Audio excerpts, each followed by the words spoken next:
The Book of Jonah, Chapter 1. Now the word of the Lord came to Jonah, the son of Amittai, saying, Arise, go to Nineveh, that great city, and call out against it, for their evil has come up before me. But Jonah rose to flee to Tarshish from the presence of the Lord. He went down to Joppa and found a ship going to Tarshish. So he paid the fare and went down to it, to go with them to Tarshish, away from the presence of the Lord. But the Lord hurled a great wind upon the sea, and there was a mighty tempest on the sea, so that the ship threatened to break up. Then the mariners were afraid, and each cried out to his God. And they hurled the cargo that was in the ship into the sea to lighten it for them. But Jonah had gone down into the inner part of the ship, and had lain down and was fast asleep. So the captain came and said to him, What do you mean, you sleeper? Arise, call out to your God. Perhaps the God will give a thought to us, that we may not perish. And they said to one another, Come, let us cast lots, that we may know on whose account this evil has come upon us. So they cast lots, and the lot fell on Jonah. Then they said to him, Tell us on whose account this evil has come upon us. What is your occupation? And where do you come from? What is your country? And of what people are you? And he said to them, I am a Hebrew, and I fear the Lord, the God of heaven, who made the sea and the dry land. Then the men were exceedingly afraid, and said to him, What is this that you have done? For the men knew that he was fleeing from the presence of the Lord, because he had told them. Then they said to him, What shall we do, that the sea may quiet down for us? For the sea grew more and more tempestuous. He said to them, Pick me up and hurl me into the sea. Then the sea will quiet down for you. For I know it is because of me that this great tempest has come upon you. Nevertheless, the men rowed hard to get back to dry land, but they could not, for the sea grew more and more tempestuous against them. Therefore they called out to the Lord, O Lord, let us not perish for this man's life, and lay not on us innocent blood, for you, O Lord, have done as it pleased you. So they picked up Jonah and hurled him into the sea, and the sea ceased from its raging. Then the men feared the Lord exceedingly, and they offered a sacrifice to the Lord and made vows. And the Lord appointed a great fish to swallow up Jonah, and Jonah was in the belly of the fish 3 days and 3 nights. Chapter 2. Then Jonah prayed to the Lord his God from the belly of the fish, saying, I called out to the Lord of my distress, and he answered me. Out of the belly of Sheol I cried, and you heard my voice. For you cast me into the deep, into the heart of the seas, and the flood surrounded me. All your waves and your billows passed over me. Then I said, I am driven away from your sight, yet I shall again look upon your holy temple. The waters closed in over me to take my life. The deep surrounded me. Weeds were wrapped about my head and the roots of the mountains. I went down to the land, whose bars closed upon me forever.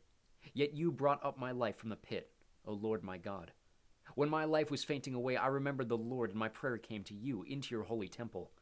Those who pay regard to vain idols forsake their hope of steadfast love. But I, with the voice of thanksgiving, will sacrifice to you. What I have vowed I will pay. Salvation belongs to the Lord. And the Lord spoke to the fish, and it vomited Jonah out upon the dry land. Chapter 3.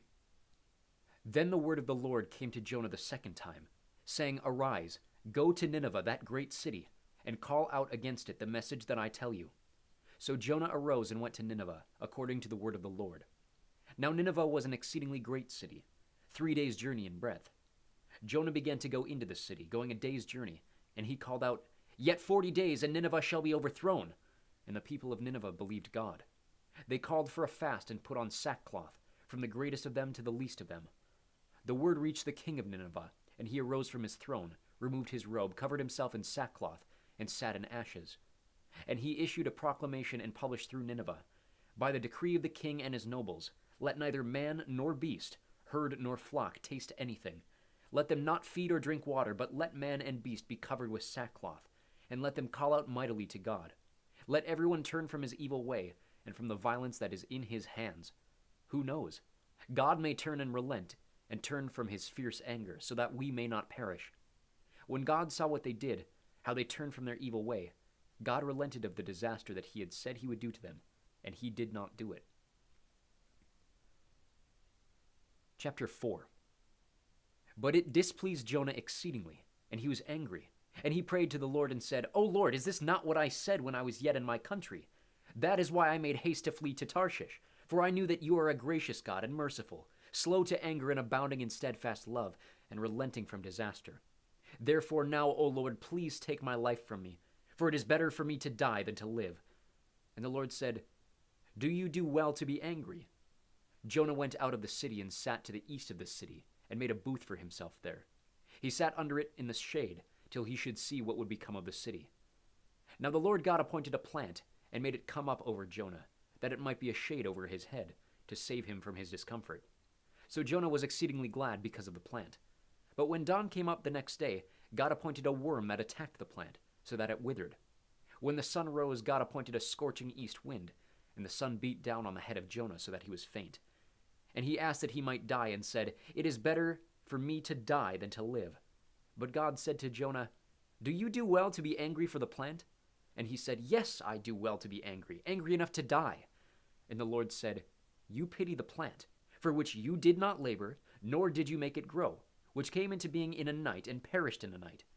And should not I pity Nineveh, that great city, in which there are more than 120,000 persons who do not know their right hand from their left, and also much cattle?"